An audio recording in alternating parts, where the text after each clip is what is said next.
Welcome to Mystery Monday. My name is Aria Sterling, and I'm here with my co-host, Max. Hi, everyone. This week, we're doing things a little bit different. We've received quite a bit of feedback asking me to run Max through the trivia on our Wednesday episode. So, not only am I going to run Max through trivia, but I'm also going to take control of this podcast. To start things off, I first want to ask our listeners to check out our website at mysteriesandmimosas.net.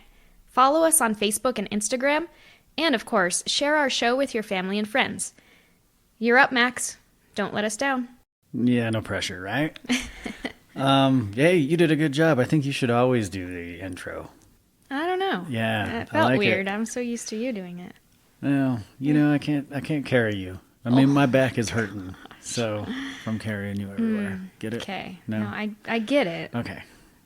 Anyway, today I bring you the mysterious case of Donald Connell.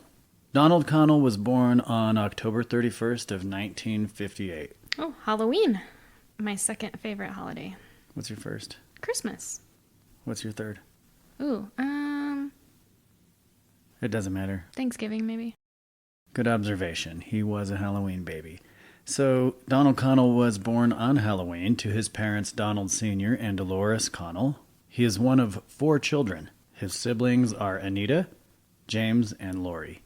His sister Anita dedicates her Facebook page to her brother's disappearance, keeping his case alive by talking about it on a regular basis and by posting and sharing her brother's story to various Facebook pages dedicated to finding missing persons and cold cases. Good for Anita for advocating for her brother. Yeah, nobody's going to care as much as you when your family goes missing, right? Right. So Donald, also known as Donnie, Connell graduated from Middletown High School in 1977. Donnie was a phenomenal athlete. In fact, he was the co-captain of his high school basketball team, leading them to win the Rhode Island state basketball title in 1976. Following graduation from high school, Donnie followed in his dad's footsteps and he joined the United States Marine Corps. On December 2nd of 1986, Donnie left his parents' house, located at 6 Record Street in Newport, Rhode Island. He left his parents' house on foot, headed towards his sister's house, which was only 1 street away. However, Donnie never made it there. He never arrived, and he's never been seen or heard from again. Wow. Yeah. After receiving no contact from Donnie, he was reported missing 10 days later by his dad. So I wonder then if that was pretty normal for Donnie to leave and not tell people where he might be going. If I just guessing because it took 10 days for them to report him missing, so maybe that was his normal behavior. Sure. Yeah, I would imagine so. I mean, he only goes 1 block away, and if they didn't report him right away as missing, then they must have thought this was not out of character for him until, time passed and they started to get worried, I'm sure. Sure. And because Donnie was an adult at the time of his disappearance, police didn't immediately take his disappearance seriously. So like one of those cases where he's an adult and he has the right to disappear if he wants to situation. Yeah, probably one of those things. I mean, this was, quite some time ago, and so it's not like now where, police have these standards where they have to make reports when people are reported missing within a certain time frame. Yeah. In fact, according to his sister Anita, early on, nobody from law enforcement ever treated his case as a missing person case, so Donnie's case almost immediately went cold. So there were no searches or anything for him? No, it's as if Donnie disappeared from the face of the earth and nobody blinked an eye. I mean, nobody except for Anita and her family, who continues to post about her brother and ask for answers from anyone who might know anything. In fact, Anita references an unidentified John Doe who surfaced, which Anita attempted to match Donnie to by using his dental and medical records, which she has requested from the military.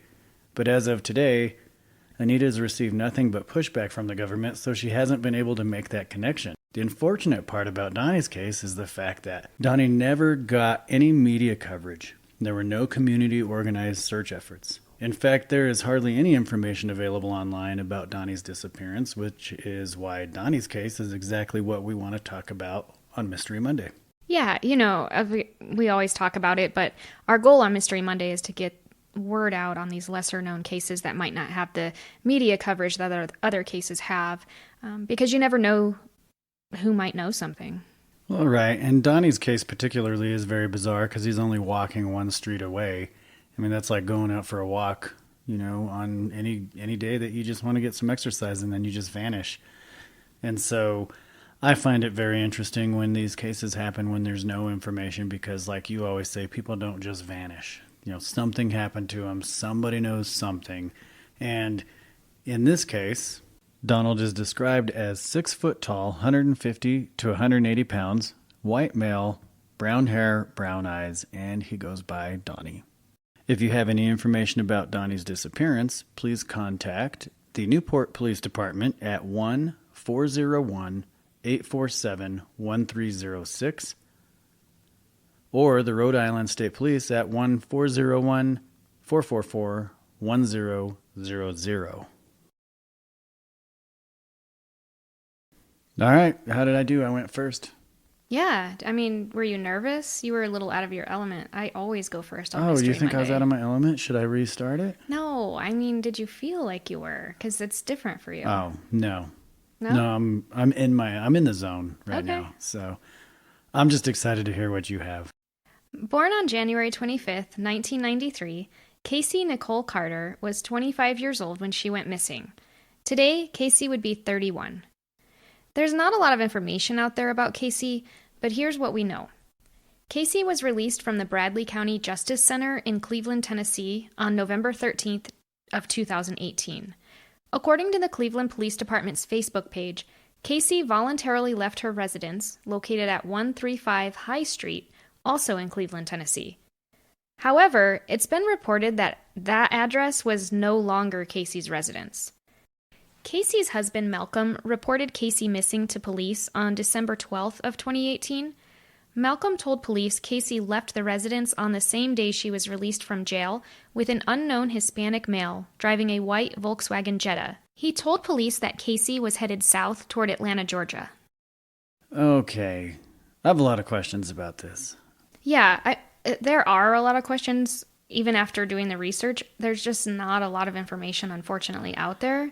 I guess my biggest question is, if her husband was the last person to see her, and he reported that she was last seen leaving a house that isn't her house with a Hispanic male in a Jetta, Yeah. what does that say? I don't know. I don't know what their personal situation was, their marriage situation. I mean, because the way it reads, that address on High Street was at one time her residence. Okay, yeah. So I don't know if maybe her and her husband had lived there before, and maybe she no longer lived there, but he did, and for some reason she was at the residence that day, and so he saw her leaving with this Hispanic male. I don't know. Yeah, I think it's bizarre. It is. I mean, I don't know. I guess we're assuming that they were happily married. Clearly they weren't if that wasn't the place that she was supposed to be living. Right. But, he saw her. What was she doing there? I mean, anyway, go ahead. Continue. It's definitely an interesting case. I wish I had more information. Like I said, although there's not enough information available yet related to Kacey's disappearance, her family and friends say it's not typical for Kacey to leave without checking in to let her family know where she is. Kacey has left behind 2 sons, and there's just not enough information available to provide an accurate timeline. Okay, so furthermore then, she has 2 sons. Probably not going to leave her sons behind without letting them know, right? Right. Or at least checking in with them. Right. That's not what typically happens with mothers. Sure. Or fathers. Yeah. There's nothing to indicate in here why she was released from jail. Not that it's important. I don't think it's important why she was released from jail. But maybe it has something to do with Malcolm. I don't know. Yeah, I have no idea. Unfortunately, that, like I said, there's just not enough information. Kacey would be 31 years old today, and she's described as being anywhere from 5 feet 2 inches to 5 feet 4 inches tall, 115 to 125 pounds. She's a white female with brown hair and brown eyes. She has a partial sleeve of leopard print on her left arm and shoulder, Asian characters on her right upper arm, the name Malcolm on her right arm, a bird on her thigh, and an unspecified tattoo on her lower abdomen. And we have attached photos on our website of all those tattoos. Did you just hand motion a camera when you said photos? I was doing a strip of photos like Oh, this. okay. on This our is why we website. need to do a video cast so everybody can see your weird hand photos or hand gestures. I mean, They're not weird. In my mind, they make sense. I was doing like this okay. because the pictures are going to be all in a row. In a strip, Yeah. as if she was in a photo booth in the mall. Yeah, like that Okay, lined up. that's not what it so looks that- like on the website, just so you know. But thank Oh, you for well, your. that's how I imagined it description. would look. Sorry.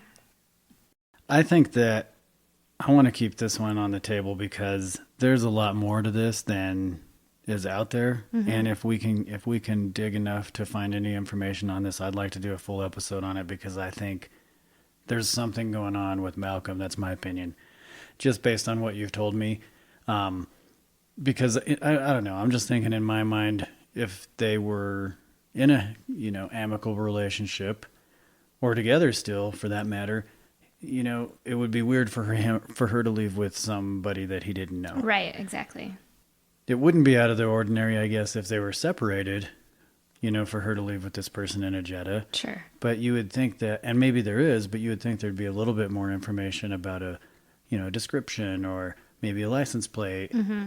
I don't know. Something, yeah. That's why I think that there's more information to be learned.